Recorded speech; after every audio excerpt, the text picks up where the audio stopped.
जय हो, नमस्कार, जय श्री राम। रामलला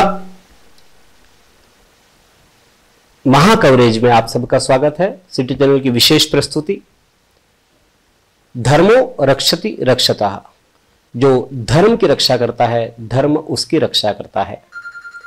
इस महाकवरेज में हम प्रभु श्री राम की प्राण प्रतिष्ठा के ऐतिहासिक पर्व को उल्लास से मना रहे हैं और साथ ही साथ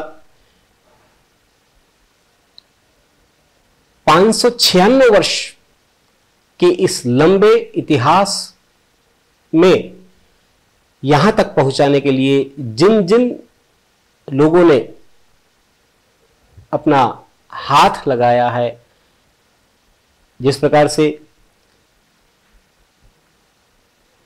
राम सेतु का निर्माण हुआ, उस समय वानर सेना तो थी ही, पर गिलहरी की एक छोटी सी स्टोरी आप सबको पता है।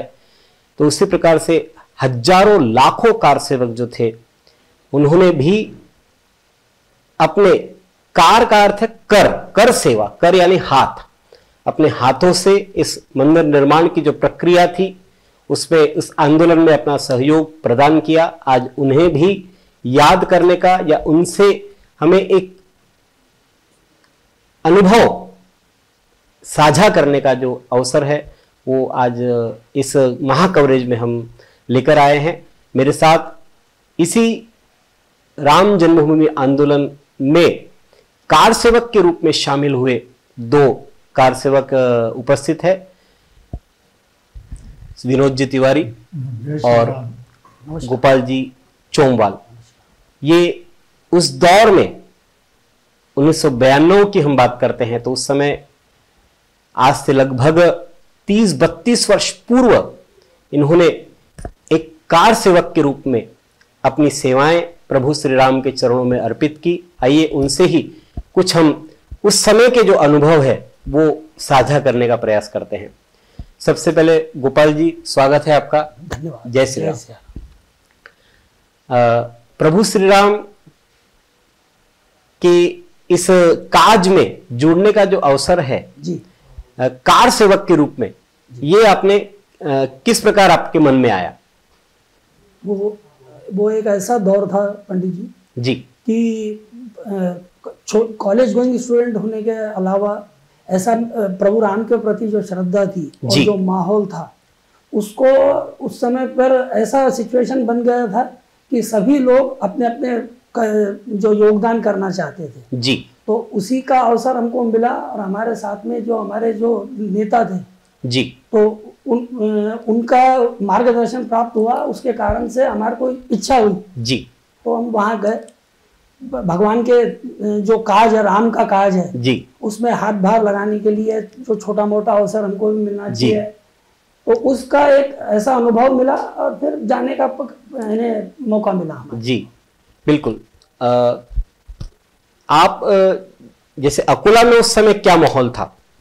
अकोला में माहौल बताया जाए तो जैसा आज है उससे भी कई गुना बहुत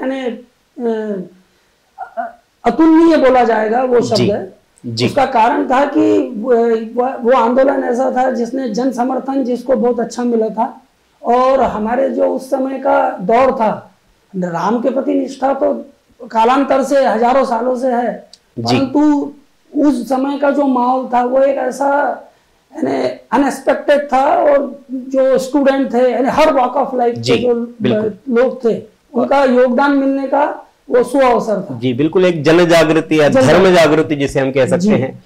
और उस समय आप युवा थे, आज भी युवा ही है, लेकिन उस समय जो एक गर्म खून होता है कॉलेज गोइंग स्टूडेंट का, तो वह हम कल्पना कर सकते हैं।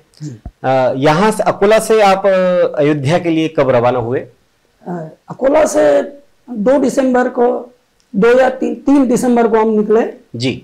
और रास्ते के अंदर जो माहौल था वो एकदम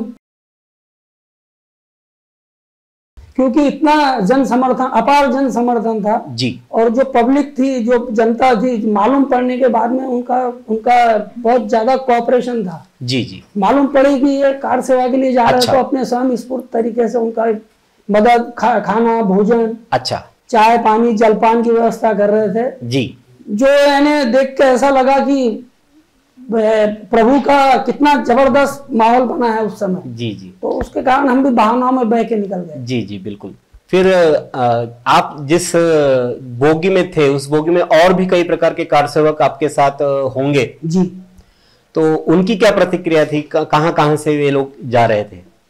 अपने जहाँ से गंतव्य स्थल से गाड़ी निकल रही थी, रेलगाड़ी जहाँ से टच हो रही थी, अब वो लोग किसी का कोई प्लान नहीं था, अनप्लान था, बस जा रहे हैं वो दिशा में, उत्तर की दिशा में गाड़ी जा रही है, आप बैठो जी। तो आप यानी हर देहात, ग्राम, जितने भी शहर, उनसे लोग अपने आप जुड़ रहे थे और जो को पैसेंजर थे साथ में जी, उनको मालूम पड़ रहा था कि भाई ये उधर जा रहे हैं, तो उनका इतना ज्यादा योगदान और इतना समर्थन था कि उनका जो सोचने की जो मानसिकता थी बस मालूम पड़ना चाहिए कि कार सेवक है। जी बिल्कुल, आस्था से उनका जो सर है वो नतमस्तक जुड़ा हुआ, प्रभु श्री राम से जुड़ा होने के कारण हमारे को कोई चीज की कभी तकलीफ ही नहीं गई जहां तक पहुंचे वहां तक। जी, कहाँ आपको डिटेन किया गया फिर?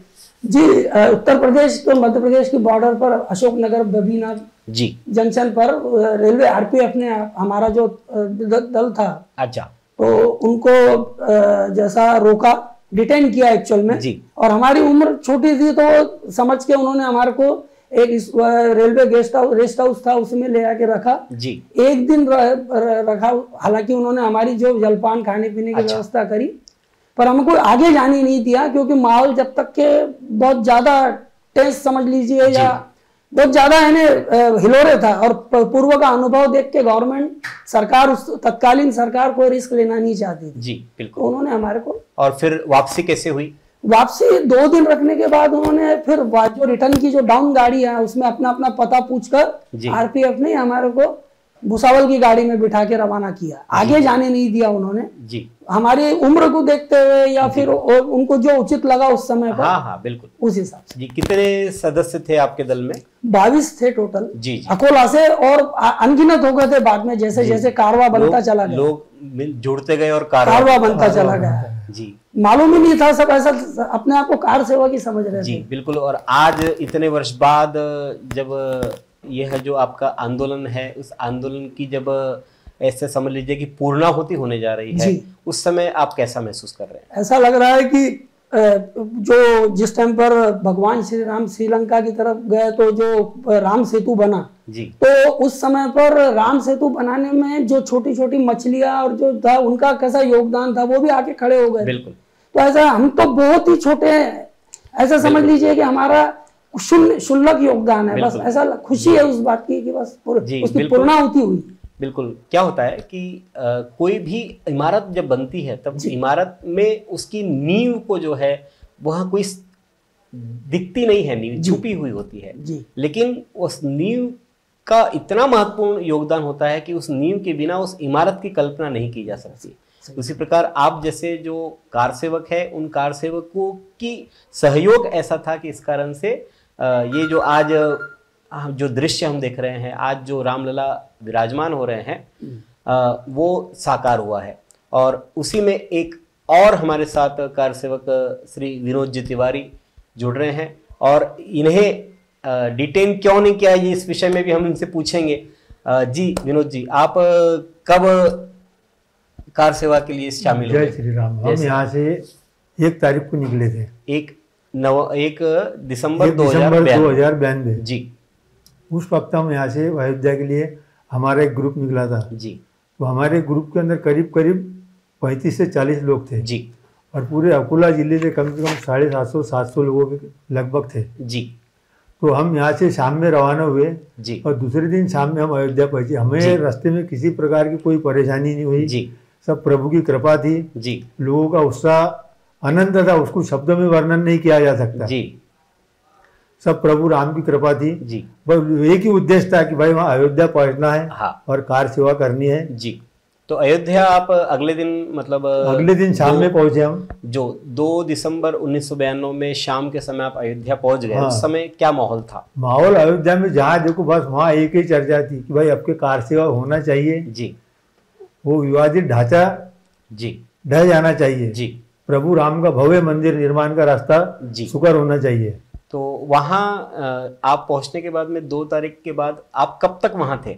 हम वहाँ पर 7 तारीख के तक थे। अच्छा, यानी 6 तारीख को जब विवादित ढांचा जो था कार सेवकों के द्वारा ढहा दिया गया, उस समय भी आप वहाँ पर थे? बिल्कुल जी। तो आपके आंखों के सामने ये सब दृश्य था? वो दृश्य को बयान नहीं किया जा सकता। वो जो दृश्य था जी, वो एक मन में समेट के रख लो। तो किसी विशेष नेता ने कोई आदेश दिया या लोगों ने स्वयं ही? नहीं, ये प्रभु राम का ही आदेश था। नेताओं का कोई आदेश नहीं था। नेताओं को तो जबरदस्ती बदनाम किया गया। जी जी, ये प्रभु राम का ही आदेश था कि भाई वो राम काज होना चाहिए। और जी, और ये ढांचा ढहाने के बाद फिर वहां आप जब थे तो पुलिस का जो व्यवस्था थी या पुलिस की जो शक्ति थी वो थी या सब कुछ जो है राम भरोसे? पुलिस की शक्ति थी, भगवान राम की कृपा पूर्ण थी जी। उनका पुलिस ने अपना कार्य करा कि भाई आप यहाँ से आपने अपना काम कर दिया, अब यहाँ से आप लोग चल जाओ, बाकी व्यवस्था हम करेंगे। जी बिल्कुल। और उस 6 दिसंबर 92 को विवादित ढांचे को ढहाने के साक्षी श्री विनोद जी तिवारी, इनसे हमने और श्री गोपाल जी चोमवाल, इन दोनों कार सेवकों से आज हमने चर्चा की। और प्रभु श्री राम ने ही बुद्धि दी है और राम काज कीन्हे बिना मोहि कहाँ विश्राम। तो अब विश्राम की अनुभूति हो रही है। इनको ही नहीं, लाखों जो कार सेवक हैं उन्हें बहुत बहुत धन्यवाद आप दोनों का, जो आप अपने जो अनुभव है आज हमारे साथ आपने साझा किए। जय श्री राम।